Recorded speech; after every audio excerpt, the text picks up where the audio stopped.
Fujairah മത്സ്യമാർക്കറ്റിൽ മീൻ വെട്ടുന്ന മലയാളി യുവാവിന്റെ novel Sharjah അന്താരാഷ്ട്ര പുസ്തകമേളയിൽ പ്രകാശനം ചെയ്തു.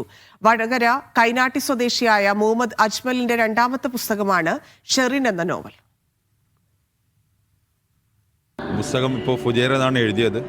8 ദിവസം കൊണ്ടാണ് എഴുതിയത്.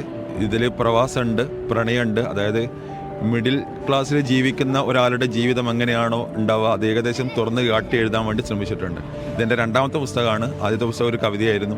ഇതിനൊരു സെക്കൻഡ് പാർട്ട് ഉണ്ട്. അത് ക്രൈം ത്രില്ലറാണ്, ജോണർ ഷിഫ്റ്റാണ്. അതിനുശേഷം അതിൽ നിന്ന് തന്നെ ഒരു ഹൊറർ കൂടി ഉണ്ടാവും.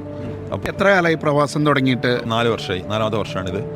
ഇവിടെ ഫിഷ് മാർക്കറ്റിലാണ്, കട്ടിങ്ങിലാണ് ജോലി തിരക്കിൻ്റെ ഇടയിലാണ് ഇങ്ങനെയുള്ളൊരു പുസ്തകം എഴുതിയത്. 144 പേജുണ്ട്. 8 ദിവസം കൊണ്ടാണ് എഴുതി പൂർത്തിയാക്കിയത്. ഈ ജോലിക്കിടയിൽ ഈ പുസ്തകം പൂർത്തിയാക്കാൻ എത്രമാത്രം ബുദ്ധിമുട്ടുണ്ടോ വന്നിട്ടുണ്ട്? ജോലി തിരക്കിൻ്റെ ഇടയിൽ എഴുതാന്ന് പറഞ്ഞു കഴിഞ്ഞാൽ രാത്രി ഉറങ്ങാറില്ല. ചിലപ്പോൾ ഡ്യൂട്ടി കഴിഞ്ഞിട്ടാണ് എഴുതുക, ചിലപ്പോൾ ഡ്യൂട്ടി ലീവ് എടുത്തിട്ടുണ്ട് എഴുതാൻ വേണ്ടിയിട്ട്. പിന്നെ സാഹചര്യങ്ങൾ നമ്മളാക്കി എടുക്കുകയാണ്. എഴുതാനുള്ള ബുദ്ധിമുട്ടുണ്ടായിട്ടുണ്ട്.